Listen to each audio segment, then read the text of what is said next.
জন্ম আমার নবীর যুগে হলে কেমন হতো।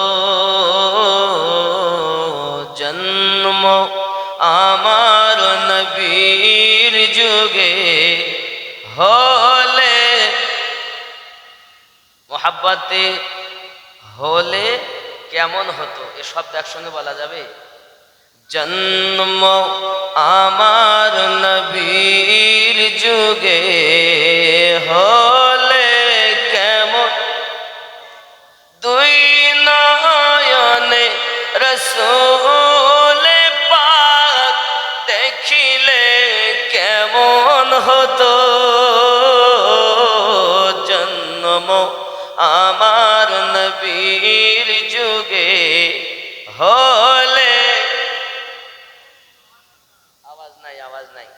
বাংলাদেশের শ্রোতা মহাজিন সাহেব এত চাঙ্গা বললেই বলে, আর আমাদের এই ভারতবাসীর শ্রোতাগুলো মনে হয় মন মরা না, আসলেই বাড়ি থেকে কসম করে এসেছে যে কথা বলবো না।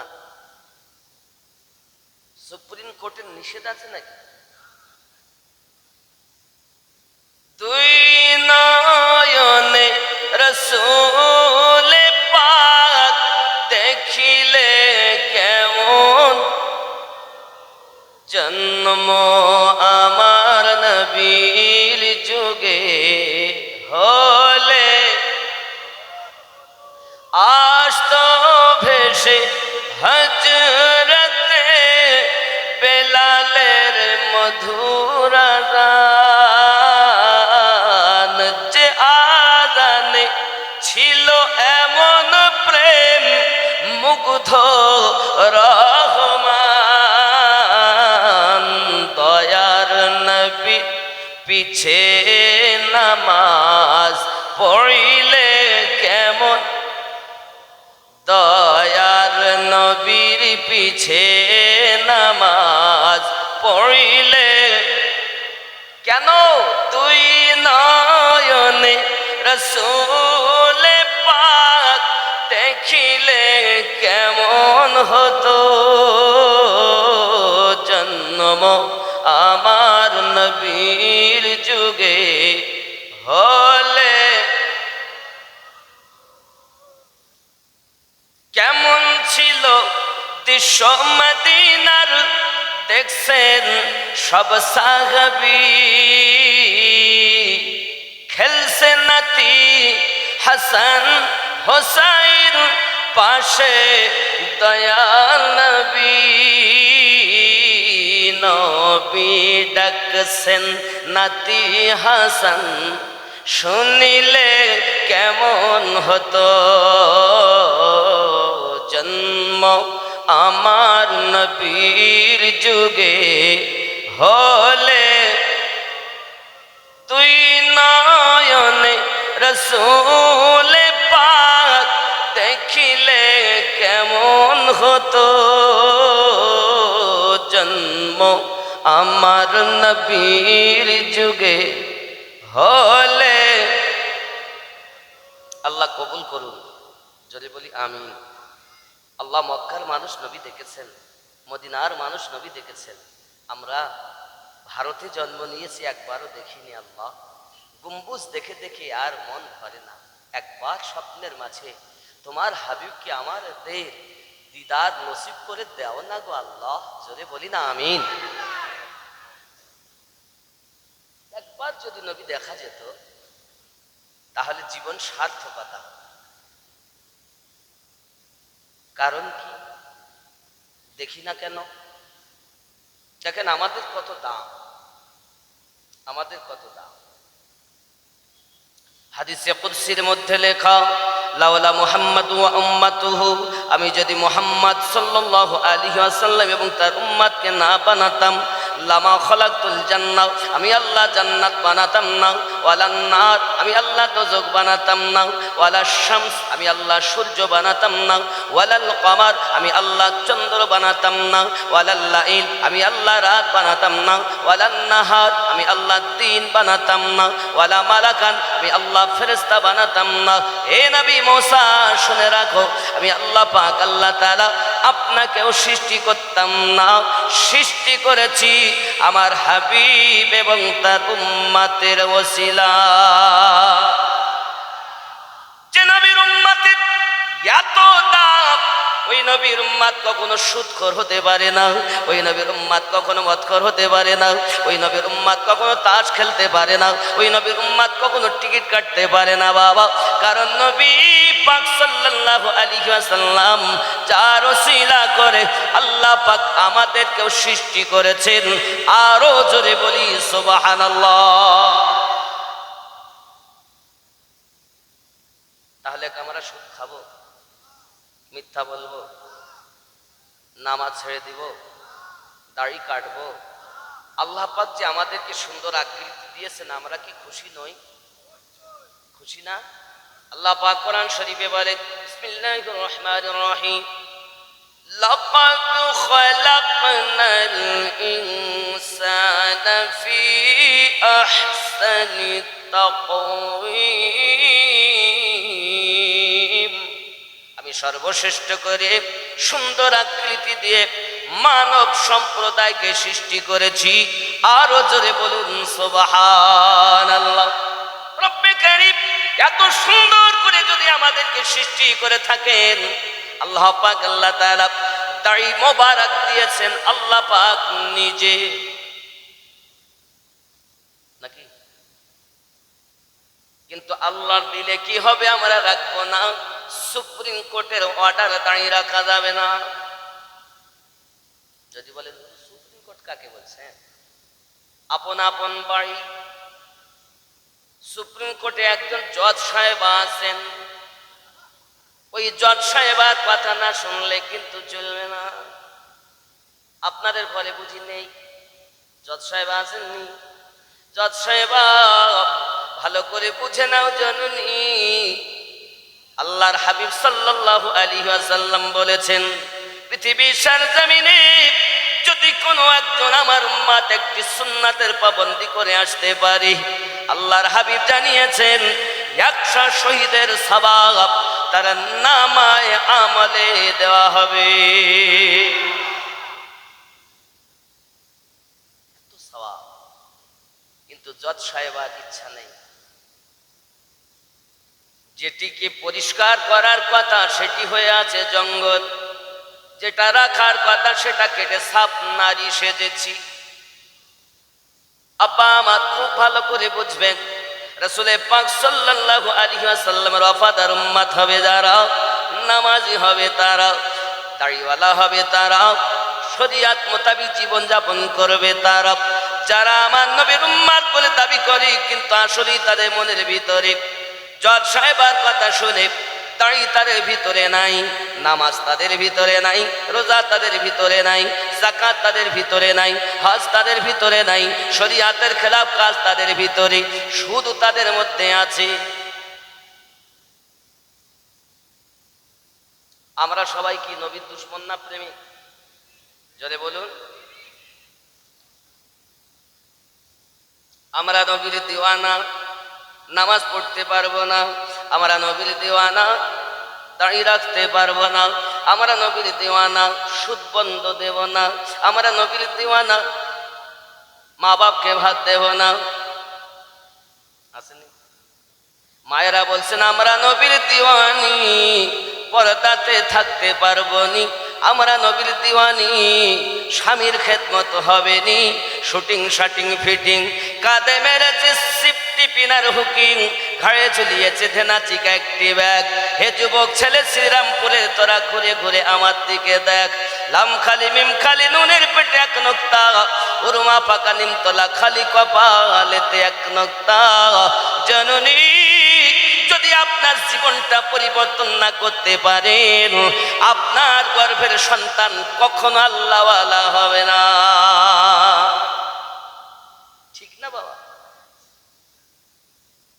আল্লাহর হাবিব নিজ জবানে ইরশাদ করেন, একটি সন্তানের জীবন সঠিক হতে গেলে 3 ভাগ দায়িত্ব হলো মায়ের, 1 ভাগ দায়িত্ব হলো পিতার। কিন্তু আমাদের ঘরে সন্তানেরা আপনার কিনা আব্বা মায়ের কথা এমন শোনা শোনে, যেই না 1-2 বছর 2.5 বছর বয়স হয়েছে, 3 বছর বয়স হয়েছে, খাবার সম্মুখে নিয়ে গেলে খাবে না যত সময় তাকে মোবাইল দেখানো না হবে। ঠিক না? মা বলতে যে বাবু খাও, এমন করো কেন? মোবাইল দাও, মোবাইলে কার্টুন চলবে আর মা ঠাসবে, বেটা গিলবে, বিটি গিলবে। ঠিক না? বেটাও গেলে বিটিও গেলে। হে জননী, কেন এমন হয়ে গেল?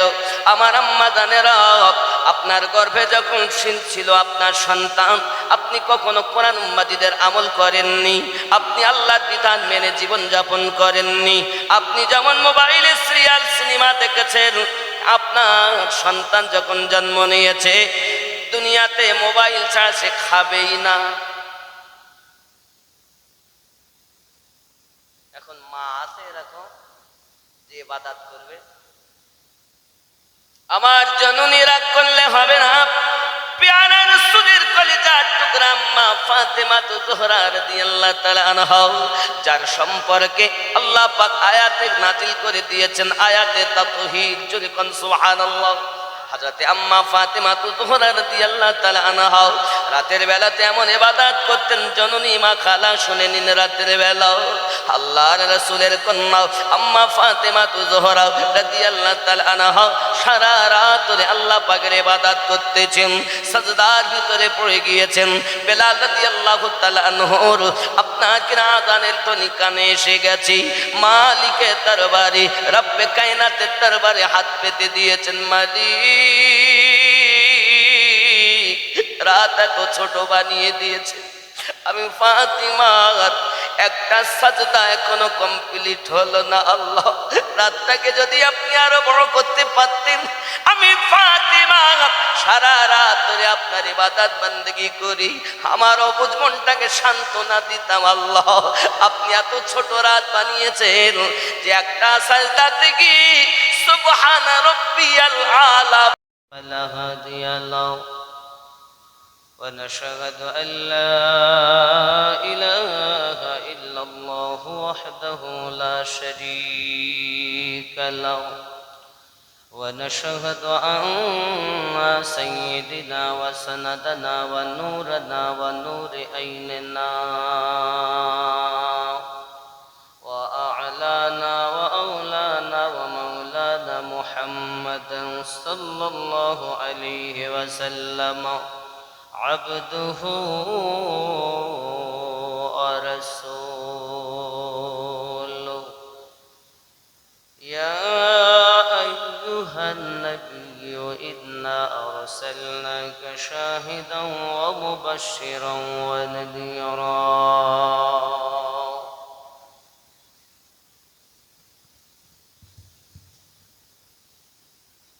automatic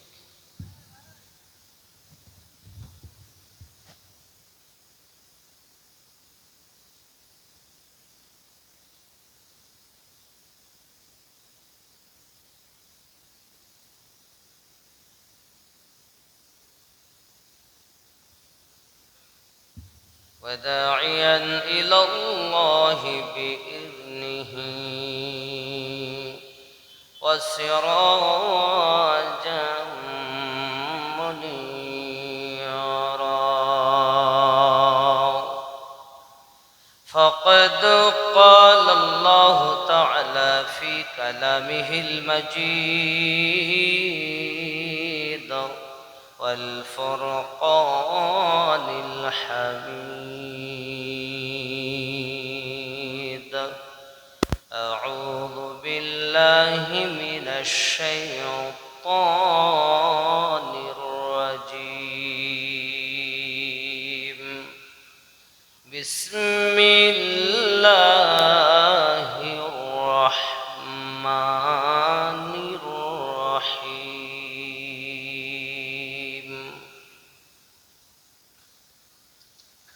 لقد من الله على المؤمنين إذ بعث فيهم رسولا وقال الله تعالى ولو أنهم إذ ظلموا أنفسهم جاءوك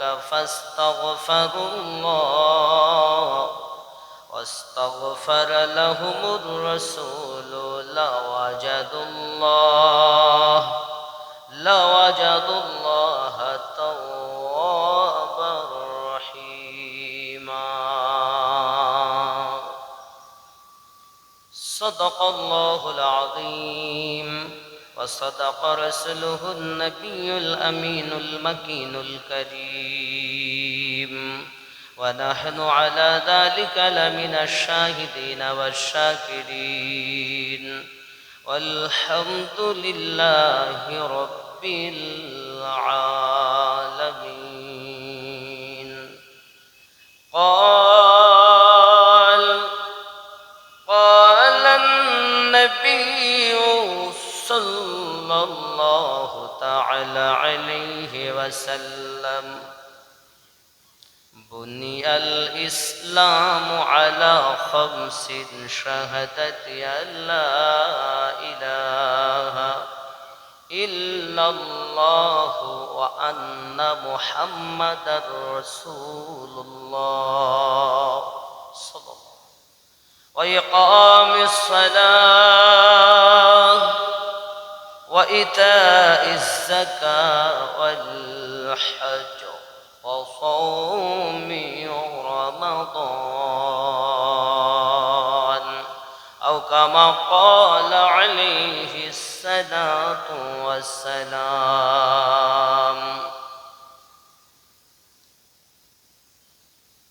الشعبان شهري ورمضان شهر الله أو كما قال عليه الصلاة والسلام. إن الله وملائكته يصلون على النبي يا أيها الذين آمنوا صلوا عليه وسلموا تسليما. اللهم صل على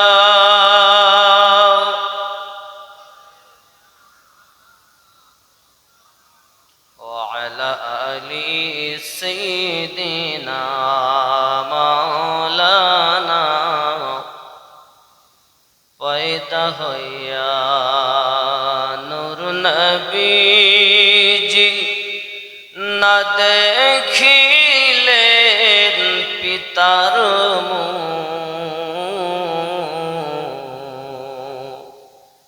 6 বৎসরের কালে নবী হারাইলেন যে মাতার বুক।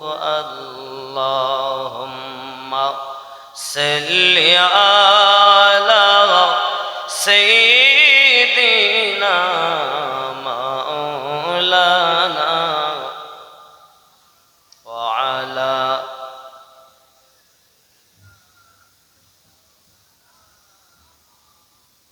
আলহামদুলিল্লাহ।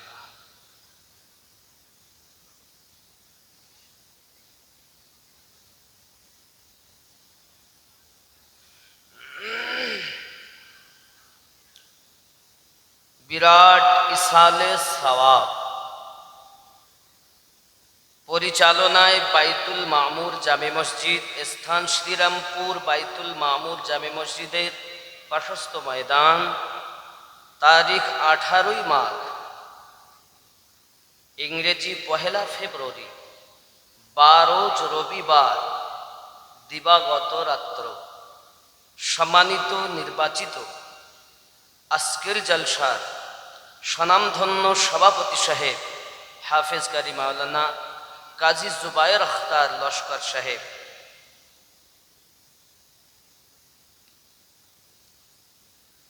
আমন্ত্রিত ওলামায়ে কেরামগণ, আমার আগেই সুদূর মুর্শিদাবাদ থেকে আগত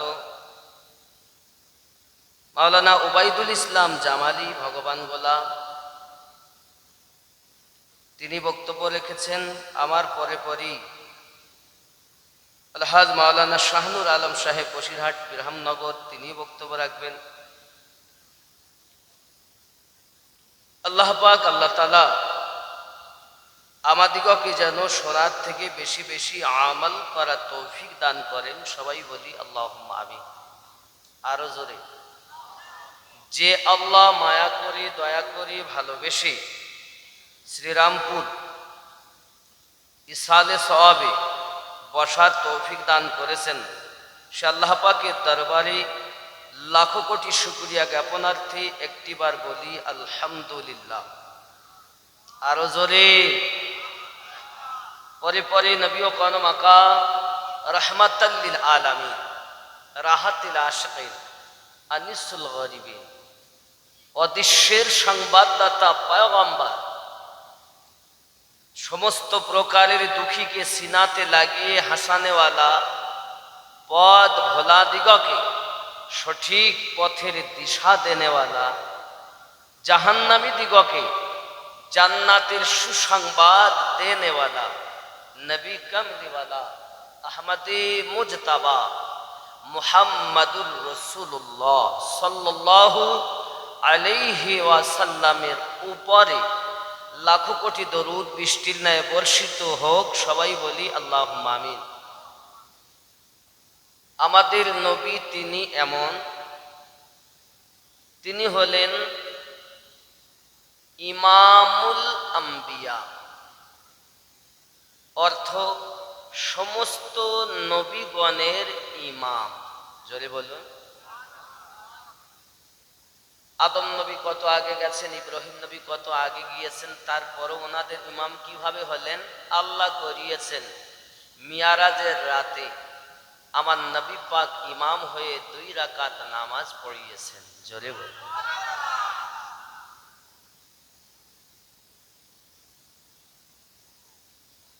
আমাদের নবী তিনি এমন, যার উপরে স্বয়ং আল্লাহ তাআলা দরুদ শরীফ পড়তেছেন, পড়তে আছেন, পড়তে থাকবেন।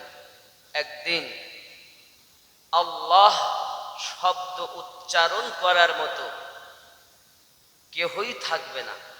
প্রাণী থাকলে তো ডাকবে, গাছ থাকলে তো ডাকবে, কিছুই নাই, মানুষ নাই, জীব জানোয়ার নেই, কোনো প্রাণী নেই, আছে শুধু আল্লাহ। ওই দিনটাকে কোন দিন বলে? কিয়ামতের দিন। একটি দিন হবে 50,000 বছরের দিন। ওই দিন আল্লাহ বলা শব্দ তো বন্ধ থাকবে, কিন্তু আমার নবী পাকের দরুদ জারি থাকবে। কে করবেন? আল্লাহ পাক আমার নবীকে এত মায়া করেন যে দরুদ পড়তেই আছেন। আর সেই নবীর দরুদ পড়তে গেলে অনীহা কেন? বুঝলাম না। নবী করিম সাল্লাল্লাহু আলাইহি ওয়াসাল্লাম বলেন, কেউ যদি আমার উপরে দরুদ শরীফ পাঠ করেন, আমি নবী পাকের দরবারে ওই দরুদ শরীফকে ফেরেশতারা পৌঁছিয়ে দেন। জোরে বলুন। 2 নাম্বার বক্তব্য, কেউ যদি দরুদ শরীফ পড়ে, আল্লাহর হাবিব নিজ কানে শোনেন এবং তাকে দেখেন। আরো জোরে বলুন। 3 নাম্বার, কেউ যদি দরুদ পড়ে, আল্লাহ পাকের নবী উপস্থিত হয়ে তাকে দেখেন এবং তার দরুদ শোনেন। এটা আল্লাহ পাকের দেওয়া, আমাদের নবীর উপরে আল্লাহর দেওয়া ক্ষমতা। জোরে বলি সুবহানাল্লাহ। মাশাআল্লাহ। কত না, এইরাম চা 4 বার, তাহলে কতটা হবে? কেন চা খাওয়ার সময় এখন নেই, বক্তব্য দেওয়ার সময়। একটু মহব্বতে দরুদ আল্লাহুম্মা